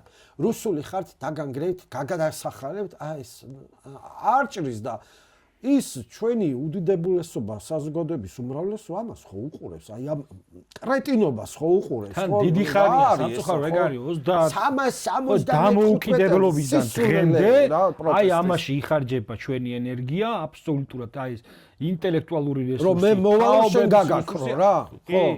რომ მე რა თქმა უნდა თან ყველაზე აბსურდი ის არის, რომ აქ საერთოდ არ მიდის საუბარი იმაზე, რომ ბიჭო, ხა ისტორიას რო გადაშლი ჩვენს ისტორიაში სამწუხაროდ ბევრია მომენტი იმისა, რომ ხან შახის კარზე გარბიხარ, ხან სუთნის კარზე გარბიხარ, ხან ცართან მიდიხარ და მე 2 წელი გალოდინებს რომ არ შეგიშვებს და ხშირად ეკლესიას გიუქმებს ავტოკეფალიას ხო მე რო ყოფილიყავი საერთოდ არც კი მივიღებდი მეთქი, იმიტომ რომ მეფეს აქ რა უნდა, მეფე თავის ქვეყანაში უნდა იჯდეს. ამ 30-15 წლის მანძილზე მიდის ეს რაღაცა იდეოლოგიზირებული მუშაობა, რომელზეც ბოლოს იმას რა პატარა სანიკიძემ წამოაყრანტალა ის, რომ ამ ქვეყნის ბედიის 70% უცხოეთში წყდებაო რა. აი ეგ არის, აი ფუნდამენტური განსხვავება რა. საერთოდ არ მჭირდება მე არც ჩრდილოეთში ყურება, არც დასავლეთში, არც აღმოსავლეთში თუ ჩემს ქვეყანას არ უყურებ, ჩემს რეალობას არ უყურებ რა და ეს ეგ ჩვენს ქართულ რეალობაში ხო მარტივი ჭეშმარიტებაა, მაგრამ ესე არის იგივე ამერიკაშიც და იგივე ევროპაშიც. იმიტომაც ხდება ის, რომ საკმაოდ მომძლავრებულია ის ალტერნატიული. ეხლა კი ვისაუბრეთ იმას, რომ რა თქმა უნდა იქ AfD იქნება თუ სხვა პარტია იქნება, აქვს ეს იმპერიული გამოცდილება და ზეწოლის რაღაც ქვეცნობიერში იცის. თუმცა ეს იქაური პატრიოტები რო გაასაღეს, ასე რომ ვთქვათ, რომ პრორუსებად ეს ზუსტად იგივე სცენარია, რაც აქ მივიღეთ რა, მაგრამ ჭეშმარიტებაზე ვერ გაიქცევი, რაცა უნდა ფაქტებს სადონ ამათმა. მე უბრალოდ არ მინდა, რომ ამ ესე იგი ჩამონგრებას მიყვეს ძალიან ბევრი ისეთი ადამიანი, აი ამ ჩამოშლას, რომლის რესურსი აუცილებლად გამოსაყენებელია შენი ქვეყნის მშენებლობაში რა და არ შეიძლება რომ ესეთ მოსაზრებას იმისა რომ ხომ არ ჯობია გადავხედოთ რუკას ხომ არ ჯობია გადავხედოთ ამ პოლიტიკურ ნიუსებს რომ ჭეშმარიტება დავინახოთ არა მარტო ჭეშმარიტება არსებობს რომელიც მოდის ბრიუსელიდან და თვითონ ბრიუსელში ხდება უკვე დეკონსტრუქცია ამის რა ხდება ხო დროსების ჩამოხევა და ევროპარლამენტზე შტურმი ტრაქტორით ხო ნუ ეხლა წარმოუდგენელია ესეთი ლოგიკური წიასემატყველება რომ გავაკეთოთ ესე ვთქვათ დათვლილია ჩემი აზრით დღეები ნუ ეს იქნება ეხლა ეს სტადია ისტორიაში ხო იცით დრო როგორია არაფერი არ არის მარტივია ჩვენთვის არის ხა ნახევარი გვერდიან ერთი გვერდია გადაშლი და 5 წელი ჩვენთვის არის ცხოვრების ნაწილი ისტორიაში არაფერი არა არც 10 არც 5 და არც 50 ეს არის ხო ფაზა მოვიდა ფაზა მიუახლოვდა დათვლილია დღეები იმისა რომ ალბათ გვიან ეს სტრუქტურა არსებული ესე იგი ფორმით უეჭვლად დაიშლება და შეიცვლება იქ არა მხოლოდ რაღაცა ადმინისტრაცია, არამედ შეიცვლება იდეოლოგია შეიცვლება, იმიტომ რომ აზრი არ აქვს ეს სიკვდილისგან გაგრძელება. ყველა მიხვდა რომ ეს ცენტრალიზებული მართლობა, ანუ თავის დროზე ბრიტანელები მიხვდნენ რა 2016-ში Brexit რად გამოაცხადეს, ხო 52-58-ზე იყო, ხო რეფერენდუმი, რატო? იმიტომ რომ არ უნდათ ეს ბრიუსელის დიქტატი. ბოლომდე არ მიიღეს ევრო, ხო? გირვაკა სტერლინგი იყო და ეს ბრიუსელის ის შოტლანდიელებმა ამდენი თევზი უნდა ასე თქვა დაიჭირონ ის და არ უნდა და გააგდეს. და ვინც უარყო ეს ბრიუსელის დიქტატი, ეგ ხედავთ ეხლა ირლანდიის ეკონომიკურ ზრდას რამხელაა რა, იმიტომ რომ იმ ახლა იქ კიდე სხვა დიდი მოთამაშეები ინტერესები იყო რა. ბელგიას რო დაუბრუნდეთ, ხო, ბელგია ხო ყოველთვის განიხილებოდა რომ აი ამ მეინსტრიმშია, ყოფილი პრემიერი შარლ მიშელი იყო ევროპული საბჭოში და ასე შემდეგ ბელგია არ და რო დადგა მისი სახელმწიფოებრივი ინტერესების სასწორი სპინაზე გამოვიდა და გახდა სრული პატრიოტი. ანუ იგივე გააკეთა, რასაც ორბანს ეუბნებოდნენ რომ პრორუსი ხარ. არელოდებოდნენ. ვერ იტყვი ვერანაირად რომ პრორუსია. ხო ვერანაირად რა, ვერც ორბანზე. იმიტომ რომ ის ეროვნულია. უნგრელების ინტერესებია მისთვის უმაღლესი და არა, ასე ვთქვათ, რაღაცა იქ. არ ელოდებოდნენ დევევერისგან ამას, რომ აი ზურგში დანიშარტყმა იყო. ეხლა ორბანი და ფიცო მაინც იცოდნენ რაც იყო რა. მე თუ ხა საინტერესო ის დაიწერა კიდე მაკრონის შემოტრიალება. ეგ ხო ცნობილი ფლიდი და ისა ფლუგერია, კი. მაკრონის რო ესე იგი ამ რეპარაციების საკითხზე კულუარებში არაფერი არ დაუჭიროთ ხარ ხო. ბოლოს გადადგაო და მერკისა და მაკრონის დაპირისპირებაზეც დაიწერა. ნუ მელონი გაცილებით აგრესიული იყო, სანამ აირჩევდნენ. იტალიაში ის რომ მე ვარ დედა და მე ვარ პატრიოტი და მე ვარ ქალი და მე კი უფრო მეტად დაიწყო ეს ფლირტაობა ამ ევრობიუროკრატიასთან, თუმცა საბოლოო ჯამში ყველა მნიშვნელოვანი გაწყვეტილება რაც იყო, აი ყველა ფუნდამენტური გადადგა და მაინც ამ ორბანი ფიცოსთან იდეურ სიახლოვეს და ტრამპი მასთან ახლოსაა, ხო?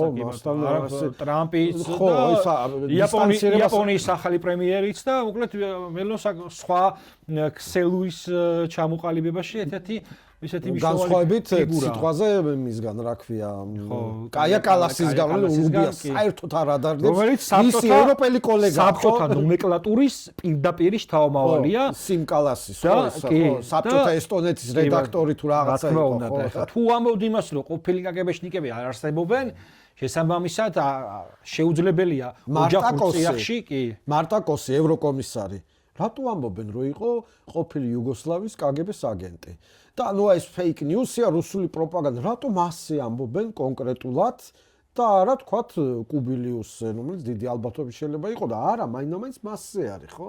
აი ეს ვინც არიან ეს ყველაზე მჩხავანა, ხო იცით როგორც არის, ხო? და რომ გაანალიზო ეგრეა რა, ამათმა მოქნებებმა რა გამოიწვია საბოლოო ჯამში. გამოიწვია ის, რომ წააქეზეს ჯერ ესეთი მინსკი 2-ის შეთანხმების მერე დიდი როლი აქვს ევროპელ ლიდერებს, რომ უკრაინამ რაც არ შეასრულა თავის მხრიდან პირობები, რომ პირიქით შენ კარგი ბიჭი ხარ და ესე უნდა იყოს. წააქეზეს ომის დროს, ეხლაც 28 პუნქტი რო დაიდო. რა თქმა უნდა, კაპიტულაციური მოსაზრებები ეწერა შიგნით, მაგრამ მე თავიანთი რაღაცა გამოვაგდეს, აიძულეს.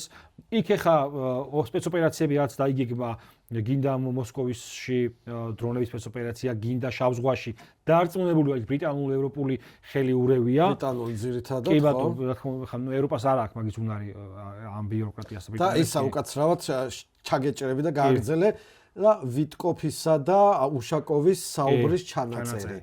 ასეთი ტექნოლოგია, რომ უცხო ქვეყანაში მოусმინო, დააფიქსირო WhatsApp-ის ისა. ნატო ბრიტანელებს მათ შორის, ხო, დიდ ქვეყნებზე არ ვარ, ამერიკა, ჩინეთი, რუსეთი, რა თქმა უნდა. რუსეთი არ გააკეთებდა და ეს. ხო და ანუ ეს ბრიტანელები აქეზებენ, ისევე როგორც იქ რო აეროდრომების დაბომბვა და ასე შემდეგ. ეს ბიუროკრატია არის, ამათი რაღაცნაირად მოწყობ, ანუ ბრიტანეთი ხო ისტორიულად განიხილავდა ევროპის კონტინენტს სტრატეგიულ ბუფერულ ზონას. ერეოდა მაშინ როცა ძალთა ბალანსი ირღვეოდა, ეს რა ნაპოლეონის ომი იქნებოდა თუ ასე შემდეგ. ეხლაც მაგას განიხილავს, რაღაცნაირად გათამაშებს ამათ, ნუ რაღაცა სუვერენობას აქვს ადგილი შეიძლება. თუმცა როგორც ალეგავს მაგას ნაიჯელ ფარაჟი, სტარმეს, აი ფარაჯი ალეგავს, აი უბრალესობით. აი რა გაიხსენე, ფარაჯი გახდა, აი დეკემბრის თვეში გამოვიდა ეს ახალი მონაცემები, ყველაზე დიდი პარტია მთელს ბრიტანეთში.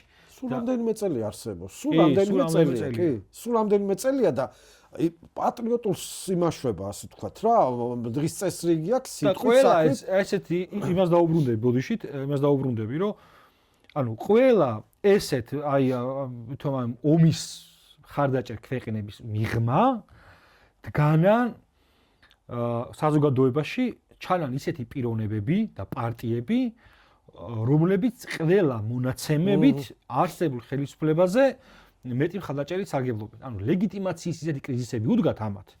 და ლეგიტიმაციის კრიზისის ფონზე აი ეს ამათი სამხედრო ინდუსტრიაზე გადაწყობა, რომელიც პრაქტიკული საშუალება არ არსებობს, ნუ შეუძლებელია რა. გამორიცხულია, ხო, ნუ ამათი წაქეზება კიდე, რა თქმა უნდა, უფრო მუშაობს აი რუსული ინტერესებზე, ვიდრე რაღაცა ევროპის ან თუნდაც უკრაინის ინტერესებზე.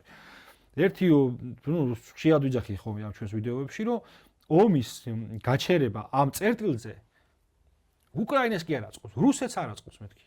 იმიტომ რომ ყველა მონაცემი თუ გულისხმობს იმას, რომ მას სტრატეგიული უპირატესობა გააჩნია, რა თუნდა დაიკავოს რაღაცა პირობითად 30%, როცა შეუძლია დაიკავოს 60%. უფრო მეტი, ხო?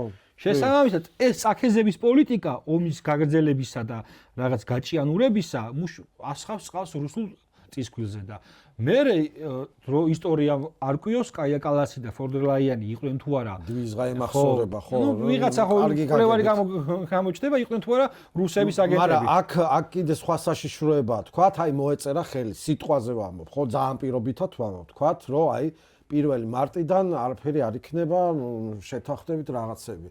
სად მიდიან ეს პატრიოტი უკრაინელი მებრძოლები რა? პარტიზანებში არ წავლენ, რა თქმა უნდა, წავლენ. ეს იქნება, ეს კიდე ცალკე გადაცემას იმსახურებს. ეს საწავლენ, ის რა, ის გიჟია, ისა, იმას დაუხოცეს ყველაფერი მიდის კმილებით. მამაცი გულით ცნობილი ეს რო არის სად მიდიან? ოყურეთ მე რა ხდება ეს პარტიზანებმა, თქვათ, იქ რაღაცა დაბომბეს, რაღაცა ჩამოშალეს და რაღაც. დაირღვა სამშვიდობო შეთანხმება, იტყვის ლავროვი ან იტყვის პუტინი, ჩვენ ამის სანაცვლოდ აი კიდე 5 კილომეტრით გადმოვწიეთ, იმიტომ რომ დავიცვათ ჩვენი ინტერესები. აი ეს არ არის იმპერიული ლოგიკა. ხო, არ გაჩერდება და აი სწორედ ახსენეთ, ხო, რომ აქ სტრატეგიული უპირატესობა აქვს. ეხლა რაც არ უნდა იცავ Wall Street Journal-მა თუ Guardian-მა დაწეროს სისულელეები, ხო, მით უმეტ და აქ ბანი მისცენ კიდე უფრო ლენჩმა და უნიაპო ეგრეთ წოდებულმა ექსპერტებმა, რეალობა ნუ სხვა არის ეხლა რა. გადმოწევს ისევ, გადმოწევს, ხო? ამიტომ ესე არ დამთავრდება ის სიტყვაზე რომ თქვი რა 1 მარტიდან მორჩა ზავი გვაქვს და არ დამთავრდება ესე და უკრაინა რამდენი არიან თან რამდენი 1000 პარტიზანი იქნება ხო სუდ სპირალში შევიდნენ და ლოგიკური იყო აბსოლუტურად ლოგიკური იყო ხა ჯერ როცა 70-იან წლებში გიწერენ ამას რომ ესომი მოხდება და შენ ამას უყურებ ამას როგორ ვითარდება როგორ აგიჟებენ როგორ რაღაცნაირად აგულიანებენ ამ უკრაინელ ხალხს რომ ჩვენ დაგიცავთ და თან ქართული გამოცდილება წინ გქონდა ну ხა სამწუხაროდ ისტორიულ ლოგიკას ვერ გავექცევით და ვერც იმპერიულ ლოგიკას რომელიც გულისხმობს იმას რომ იმპერიები ყოველთვის იცავენ თავიანთ სუვერენ უფლებას და ცდილობენ იმას რომ ხა ჩვენსავით კი არიან რაღაც შიშების საფუძველზე პიროვნულ სახელმწიფო ინტერესებზე უარი თქონ არამედ პირიქით ისინი მაქსიმალურად ჩადებენ ყველაფერს რომ სახელმწიფო ან არ გაქრებიან ბოლომდე არ ქრებიან ადაპტირდებიან რაღაცა ტყავს გამოიცვლიან რაღაც იმ კამელეონებივით შეიცვლიან და რაღაც სხვა რაღაც კეთილშობილური რაღაცით სხვა ის ინტერესის deep state ვერავინ ვერაზროს ვერ დაანგრევს გამორიცხული ეგა როგორც აი რო ამბობენ სიძულვილის ენა უნდა ვერ აღმოიფხვრება სიძულვილის ენა არ არსებობს სანამ ვითარდება ეს სოციქსელები ვერ გააქრობს სიძულვილის ენას ხო შეგიძლია რაღაცა პატარა ბლოკები რაღაცები ჩაჭრები და ისინი გააკეთო ვერ გამოვიდა იმპერიის ამბიციები არის ეს მანქანა ეს სამხედრო საფინანსო ფარმაცევტული ყველაფერი მანქანები არ გაქრება არსად უბრალოდ ნუ აი როგორც ხდება ხოლმე რა კორპორაციაში ხო ვიცი რა აი ამ დიდმა პროექტმა არ გაამართლა დაახურეთ ჩაშვებულია ეხლა ახალი დავიწყეთ ახალი მენეჯერები მოიყვანეს სახეებად როგორც ხდება ხოლმე რებრენდინგს ვაკეთებთ ხო აი ეს სუფთა ბიზნეს ენაზე რომ რებრენდინგს ვაკეთებთ ვიღაცები ჩააჩოჩეთ ვიღაცები არ დავანახოთ მედიას და ასე შემდეგ ხო ну ზელენსკისაც მიხედავენ სადღაც ალბათ საფრანგეთში ან ბრიტანეთში სადღაც დაცვის ქვეშ იცხოვრებს კი არ ვიცი. ეგეც მე ვნახოთ როგორ განვითარდება მოვლენები. მოკლედ საინტერესო 2025 წელი იყო დაწყებული ალიასკის შეხვედრა რომლის ესე იგი არქიტექტურას ფორმირებას ეხაც განიცდის სოფლიო და გაგრძელდება. გაგრძელებული ამერიკის უსაფრთხოების ახალი სტრატეგიით რომელიც ფაქტობრივად დადეკლარირა ახალი სოფლიო წესრიგის პროცესის მშენებლობის პროცესი. ევრობიუროკრატების 1000-ის სიგიჟით ბევრის მომსწრე გავხდით 2025 წელს და სხვათა შორის მინდა ასევე უთხრა ჩემს მაყურებელს ეს იქნება ეს არის ანუ ამ წლის ბოლო გადაცემა და დამდეგსაც მიულოცავ და მშვიდობიან და წარმატებულ წელს უსურვებ და ეხლა ქართულ რეალობაზე რომ გადმოვიდეთ პრაქტიკულად რა გასაგებია ჩვენი ვერბალური ომი ევრობიუროკრატიასთან ომში გულისხმობ იმას რაც წინამდებობაც მოდის გასაგებია ჩვენი ხელისუფლების პოზიციაც რაღაცნაირად პრაგმატულ პოლიტიკას ინარჩუნებს რუსეთთან მიმართებაში და ზოგადად რეგიონთან მიმართებაში, თუმცა ჩემთვის, როგორც მოქალაქისთვის, მნიშვნელოვანია კაფიოდ გავერკვე იმაში თუ რა პოლიტიკური დენტობა უნდა შეიძინოს საქართველოს ამ წესრიგის ფორმირებაში. ზოგადად, ბერჯერ მithქვია და ეხაც გავიმეორებ, სოფლიო წესრიგს აქვს ესეთი ბუნება, როდესაც ერთი ინგრევა იქ ყველა ცდილობს თავისი რაღაც ინტერესების მაქსიმალურად გატარებას ან მინიმუმ იმას რომ არ დაზიანდეს. ძალიან ქაოტური პროცესები დაიწყება და გაგრძელდება. მე კავკასიაში მოველოდები კიდევ რაღაცებს, მათ შორის ფაშინიანის და ალიევის მიმართ არ გამორიცხავ რუსეთის საპასუხო მოქმედებებს, იმიტომ რომ ითქვა კიდევაც რამდენჯერმე დუმიდან გაისმახმა რომ ჩვენ ყველაფერს კარგად ვაკვირდებით და ეს იმას არნიშნავს რომ პასუხები არ იქ პასუხები იქნება. რა თქმა უნდა ეხლა ამას თქმა არ ჭირდება ეს იმპერიული ლოგიკაა. შესაბამისად ჩვენ ისიც ვნახეთ როგორ რაღაცა ტრანზიტთან მიმართებით როგორი მკვახე განცხადებები იყო აზერბაიჯანულ მედიაში მე თუ ვკითხავ თავხედურიც კი იქ ესეთი მესიჯები იყო შიგნით. ვნახეთ ფაშინიანის მხრიდან ამ ტრანზიტთან დაკავშირებით პოზიციის დაფიქსირება რომ კი საქართველოს მხრიდან იყო რაღაც გაჭიანურება. ანუ ევროპაში რა მოხდება და სოფლიოში რა მოხდება კი არა, აქაც რა როგორ განვითარდება, ეგეც საკითხავია. შესაბამისად, ქართულ რეალობაში მნიშვნელოვანია სახელმწიფო თავისაც იზრავს, რა თქმა უნდა, მაგრამ მნიშვნელოვანია საზოგადოების კონსოლიდირება იმაზე, რომ ამ პოლიტიკურ დრეიფში, ამ პოლიტიკურ ყევებში გადავრჩეთ როგორც მინიმუმ და მე გამოვიდეთ ღირსეულად რა. ამიტომ ჩვენთან ქვეყანაში იქნება ეს ახლა გივეს არაბული ინვესტიციაზე როცა იყო საუბარი მთელი ეს პროტესტი რაც წამოვიდა რა 6 მილიარდის შემოდინება რაღაც ხრივ არის გეოპოლიტიკური ბერკეტი იმისა რომ ქვეყანაში სტაბილურობის დაცვა არა მხოლოდ შენი ინტერესია არამედ რეგიონის ინტერესიც არის იმიტომ რომ 6 მილიარდს არავინ სხვაგან ესე მარტივად არ დებს როგორი უნდა იყოს აი ჩვენი დრეიფი, ჩვენი სვლამ ახალ სოფლიო წესრიგის ფორმირებაში, მოკლედ რომ ჩამოვაყალიბოთ და თან ესე იგი დამდეგიც მიულოცოთ და დავემშვიდობოთ ჩვენს ვაღურებელს. თვითდამშვიდების საფუძველი ნამდვილად არ არსებობს და ის ამას ყველა აცნობიერებს საქართველოში. ნებისმიერი პოლიტიკური გემოვნების ადამიანი და მშვიდობის ფასი რომ ფასდაუდებელია ამას რადიკალური ოპოზიციის ოჯახის წევრებიც აცნობიერებენ, იმიტომ რომ მათთვის ღირსება და ეგრეთ წოდებული ბომბების ცვენი და ბავშვი რომ იყავს საახალწლო ნაძვის ხეზე და კონცერტზე და იმაზე ეს არის მშვიდობის ფასია, ძალიან მარტივად რო აუხსნათ და ზოგიერთებს რო აქვთ კარგად განვითარებული სამასპინძლო ბიზნესი, მათ შორის ნაცრეჟიმის ყოფილ ჩინოსნებს, ესეც მშვიდობის დამსახურებაა, ხო? არ უნდა ებრძოლო ვიღაც რასისტული გამოთქმები, შეიძლება კრემლის აგენტი უწოდო, მაგრამ რუსო და ვიღაცაზე არაბო და თათარო და რაღაც არ უნდა ეძახო. ეგ ერთია. გავაგრძელებთ ამას მრავლობითში ის რა ქვია, ხელისუფლება ისე კი არ არის სადღაც ცალკეს ზის იქ ადმინისტრაციულ შენობებში და ხალხი არაფერს არ ვაკეთებს. ეს ჩვენი მით უმეტეს აქტიური ადამიანები, საზოგადოებრივ აქტიური, არა მხოლოდ პოლიტიკურად და მედიური თვალსაზრისით, არამედ სხვადასხვა პროფესიების, ხო ჩვენია რომ მშვიდობის მოთხოვნა იყოს ბოლომდე გათვალისწინებული იქნება. კავკასიაში არის საკმაოდ რთული ვითარება. საუკუნეებია და ასეც გაგრძელდება. რუსეთი აქედან სამხედრო თვალსაზრისით ფეხს არ მოიდგამს უახლოეს პერიოდის განმავლობაში. უახლოეს პერიოდს წლებს არ ვეძახი, კიდევ უფრო შორს მივდივარ. სამწუხარო რეალობაა. აქვს მას სამი მთავარი სამხედრო ღუზა სომხეთში, სეპარატისტულ აფხაზეთსა და სეპარატისტულ ცხინვალში. იქიდან ფეხს არ მოიცვლის, იმიტომ რომ მისთვის ეს სტრატეგიული ინტერესი აქ თუ დაეცა შემდეგ ნაბიჯზე მასი ჩრდილოეთ კავკასიურ რესპუბლიკების დაცემა არ დაუშვებს იმპერია რუსეთი, ხო?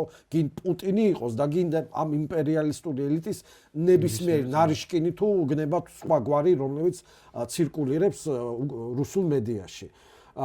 შევინარჩუნოთ დინჯად, შვიდა წყნარად, იმპულსებისა და ემოციების და აფეთქებების გარეშე, როგორც ეს სააკაშვილს ახასიათებდა და ვხედავთ რა სადამდეც მიიყვანა ქვეყანა, ამას ვახორციელებთ დინჯად, სტრატეგიული მოთმინება, დამონათება იქნება ეს ბრიუსელიდან, კიევიდან თუ სხვადასხვა უსინდისო საგარეო პოლიტიკური აქტორებისგან, ამის გაძლება და მრავალვექტორული პოლიტიკა ის კი არა რომ ხელი ჩამოართვან და რაღაც თქვა თავისუფალი სავაჭრო ხელშეკრულები და რაღაცა პოლიტიკურად ასე თქვა გაფართოვდეს ეს და ფართოვდება ეს ურთიერთობები საფინანსო ეკონომიკური ახლა დავიწყეთ ზუსტად აი ახლა რამდენიმე დღის წინ სერბებთან თავისუფალ სავაჭრო შეთანხმებაზე საუბარი ხო გვაქვს სავაჭრო ჩინეთთან, ევროკავშირთან, არაბულ სამყაროსთანაც, ინდოეთთანაც მოლაპარაკებები მიდის, თქვათ იქ სამხრეთ კორეასთან, დემოკრატიულთან და ასე შემდეგ. ანუ მეგობრები პოლიტიკაში არ არსებობს, მაგრამ მეგობრული პოლიტიკას ვახორციელებთ. რუსეთთან დიალოგი აუცილებელია. აქეთკენ მინდოდა აუცილებელია. ჩვენ არა ვართ სადღაც ცენტრალურ ევროპაში ლევიტაცია არ მომხდარა ამ სახელმწიფოსი და სადღაც ავსტრიის და შვეიცარიის მახლობლად არა. ამ ხელა მეზობელი ყავს და უნდა დაელაპარაკო იმას. კი, გვაქვს ჩვენი წითელი ხაზები და გვექნება მით უმეტეს ამ ეგრეთ წოდებულ რუსეთუმე ხელისუფლებამ აქამდე დიპლომატიური ურთიერთობა რატომ არ აღადგინა რუსეთთან? იმიტომ რომ ეგრეთ წოდებულ საელჩოებია სოხუმსა და ცხინვალში და კიდე სხვა მომენტებია. ჰუმანიტარული ეკონომიკური კავშირები სხვადასხვა გრძელდება, იმიტომ რომ 100,000-ობით ქართველი ცხოვრობს რუსეთში, ამდენი წელია უკვე. დიალოგი აუცილებელია. ის რაღაცა ნუ დავაბრალეთ იმას, რომ რაღაცა კუდაბზიკობს ეს ხელისუფლება და ასე შემდეგ. აი საჭირო მომენტებს ელოდება. საჭირო მომენტი დგება ახლა, როდესაც უკრაინაში დაალაგდება ვითარება და არსებობს ლეგიტიმური ძალიან სამართლიანი შეკითხვა, რომ რუსეთი უფრო ასეთ ქედმაღლურად ხო არ დაგველაპარაკება, რომ აი მოგებული ვარ უკრაინაში და აბა ეხლა ისა ეს. არა. მას არ აწყობს გამწვავება და მას ჩემი რაღაც სურვილებიდან კი არ გამოვთქვა კონტაქტებიდან რუს პოლიტიკურ აქტორებთან და არა მხოლოდ ჩემი, არამედ კოლეგების, ხო? ეხლა არის მისი ის იმიჯი უნდა დადგეს, რომ მისტერ ნაის გაი არის რა, კაი ტიპი არის და ეს ომი ეს იყო გეოპოლიტიკური გარდაუვალება. რომ მე თავი დავიცავი, ხო, რომ ხარკოვიდან 8 წუთში რაკეტა არ ჩამოსულიყო მოსკოვში, ხო? რაღაც ბალისტიკური, ეს გავაკეთე და ეხლა სამეზობლოში მოდით რა, ეს თან მას ჭირდება სახელმწიფო, რომელიც მასთან პრაგმატული, ანუ წარმატებული სახელმწიფოს მოდელი, რომელიც მასთან პრაგმატული პოლიტიკის წყალობით გახდა ну ესეთი როგორიც აი წარმატებული პრაქტიკულად და თუ უკრაინა იქნება სამწუხაროდ რა თქმა უნდა სამწუხაროდ მოდელი იმისა რომ ომს მხოლოდ გრევა მოაქვს რა წინააღმდეგობას ვიღაცა უნდა იყოს მოდელი იმისა რომ დიალოგს მოაქვს უკეთესი შედეგი წარმატებული იმიტომ რომ თანაარსებობა შესაძლებელია აი სწორედ ახსენეთ ის 6.5 მილიარდიანი არაბული ინვესტიცია ხო აი აბსოლუტურ ბრიყვებნელები და ხალხი შეყავთ შეცდომაში. არა უმრავლესობა და ვნახეთ ის ორი სხვადასხვა მიტინგი იყო და ვნახეთ რა იყო ეგრეთ წოდებული მასობრივი საპროტესტო აქცია.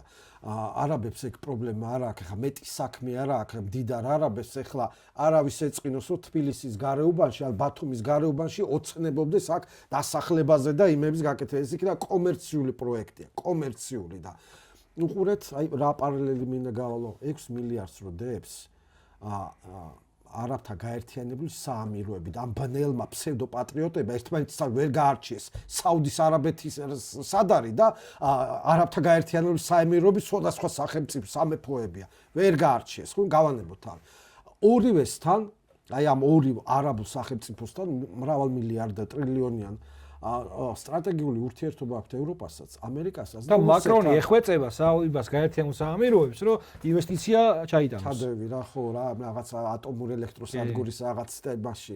ამას ეხვეწება. ილონ მასკი იყო ჩასული. დუბაიში იყო ჩასული კოსმოსურ ტექნოლოგიების განვითარებაზე ამბობდა. არაბიზაცია მარსზე, ხო? ეს ბნელური ეს სასაცილო კუთხით რო შევხედოთ. და თავარი ორივე ქვეყანასთან ამ არაბულთან, ერ-რიადთან და აბუ-დაბისთან, დედაქალაქებთან, მთავრებთან კარგი ურთიერთობა აქვს კრემლს. და ახლახან რა ინფორმაციამ გაჟონა დასავლურ მედიაში? პუტინმა ითხოვა, რომ მომლაპარაკებელი ვაშინგტონიდან ყოფილიყო ვიტკოფი და ეს თხოვა არაბულ ლიდერებს შუამდგომლობა. გესმით რამხელა ჭადრაკი მიდის და ეს რაღაცა აი გაუნათლებელი რომელსაც პრეტენზია აქვს პატრიოტობაზე და ეკლესიურობაზე და ამ დროს რამდენი მცნება რამდენი ასე თქვა ფსალმუნია გაგანებაში არ არიან, მაგრამ უფრო ისეთი არიან მორწმუნეები. აი ესენი რაღაცას ბოდავენ და ხედავენ, რომ ხარდაჭერა არ აქვთ.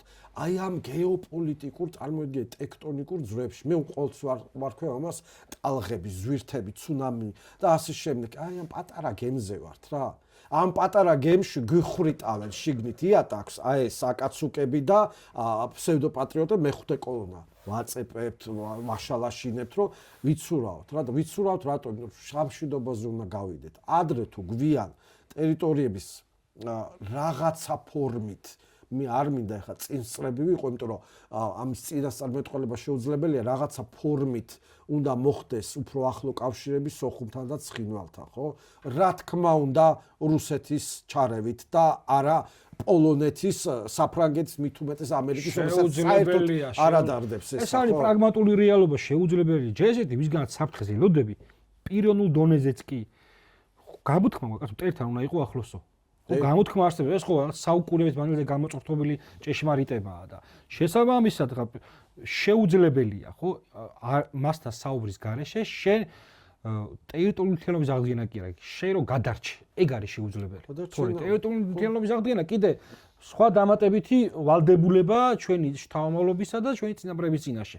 თორე გადარჩენა ეს არის უპირველესი ამოცანა დღეს ამ წუთას და აი ეს 6 მილიარდი წეგანაც ვახსენ ეს მე არ უყურებ ამას მარტო ეკონომიკა გაიზრდება და იქ დასაქმებული და მეორეული ინვესტორი შემოვა და რაღაცა ეს არის აბსოლუტურად სხვა ეს არის რა თქმა უნდა გაიხა შემთხვევითი არ არის გაერთიანებული საამიროები რომელთანაც კარგი ურთიერთობა აქვს რეგიონში ყველას იქნება ეს ჩინეთი იქნება ეს რაღაცა რა ქვია დასავლეთი რუსეთი თუ ოკეანის მიღმა არსებული იმპერია ვაშინგტონი ხო ყველას აქვს აქ ეს საამიროები ქმნის პოლიტიკურ რეგიონში პოლიტიკურ ბუფერს საიდანაც შესაძლებელია ისაუბრო ყველასთან და მორიგდე მნიშვნელოვან გეოპოლიტიკურ თუ გეოეკონომიკურ პროექტებზე. რა თქმა უნდა და ეს არის ის რომ რაღაცა სტაბილურობა ხო უნდა ქონდეს, სულ რაღაცა ხო არ უნდა იყოს. ეს ინვესტიცია სტაბილურობა. ხო, რა სულ რაღაცა იმაზე ხო არ უნდა იყოს, რაღაცა აფთიაქების, სურსათების და ეხა delivery service-ზე, საბანკო სერვისზე ხო არ უნდა იყოს ეს ხო ცოტა უნდა განვითარდეს ამ ტურიზმში ისეთი სიღრმისეული სფეროებია, რაღაცები ტურიზმი რო ვითარდება, რა ვითარდება, მე სოფლის მეურნეობა ვითარდება, ჭამასმა ხო უნდა ამ ტურისტებს, ხო? ასე შემდეგ და ასე შემდეგ. კიდე იმედი მაქვს, რომ ინდუსტრიულ ეკონომიკაზე შეძლებს გადასვლას. რაღაცები გამოწვევები გვაქვს და ტექნოლოგიები, პატარა რაღაცები და ინტელექტუალურ რესურსში ჩაიდება ის დიდი ფული, რამაც უნდა ციფრული ტექნოლოგიები, რატომაც არა. უშუალოდ ინდუსტრია არის ინტელექტი და არა ანუ ეკონომიკაზე მარტო ოქრო და ნავთობი აღარ ქმნის. გვანახათ თანამედროვეობამ, რომ თანამედროვე ეკონომიკა მაქსიმალურად უსილობს გადაერთოს ტექნოლოგიებზე და ამის შექმნა და წარმოება ინტელექტში ჩადებული ინვესტიციას შეუძლია და აი ვისურვოთ ის რომ 2026 წელი თუ რამის გადატეხა უნდა ყოფილიყოს პირველ რიგში გადატეხა ცნობიერებაში რომ გეოპოლიტიკური რეალობა არის პრაგმატული მოცემულობა და თუ პრაგმატულ მოცემულობაში გამარჯვება გინდა უნდა დაუბრუნდე იმ საფუძვლებს ისტორიას რეალობას და შეიმეცნო ის რომ შენთვის უმთავრესი არის ის რომ შენს ქვეყანამ შეძლოს გადარჩეს და გააგრძელოს განვითარება და მერე უკვე ამაში კონსოლიდირებულ საზოგადოებას ვერ დაამარცხებს ვერც ერთი პოლიტიკური პარტია შიგნიდან იქნება ეს ოპოზიციური თუ სახელმწიფო ხელისუფლებას მესამე დაველაპარაკების საჩემო რეფორმაზე უკან ვიღაცამ ესე იგი ეგრეთ წოდებული ეს ფეივერკი არ უნდა ესროლოს პარლამენტის შენობას და ამის გამო მე დარბევაში არ უნდა მოუყვე რა და ვინმეს თუ აქვს პრეტენზია იმისათვის თუ რატომ ჩავარდა ეს პროტესტი გაანალიზოს გადახარშოს და დაიწყოს ვისურვებ იმას რომ ჯერ აი ამ რეალურ ცნობიერებაში დაბრუნება და მე ჯანსაღი კონსოლიდირებულ საზოგადოებაში დათმობაზე წამოსვლა მოუწევს ყველა პოლიტიკურ პარტიას. ყველას, აბსოლუტურად ყველას. 2026 წელი იქნება რთული, სიახლებით ახსავსე, გაგრძელდება იგივე კურსი, რაც არის გამოცხადებული, ამაში თითოეულმა ჩვენგანმა უნდა მიიღოს მონაწილეობა. ქართულ საზოგადოებას უსურვებ მშვიდობას უწინარესად, რა თქმა უნდა, ბედნიერებას, პირად და ყველანაირ წარმატებას და ღმერთმა დალოცოს და გაახაროს ჩვენი სრულიად საქართველო. მადლობა და გაიხაროს. მადლობა თქვენ.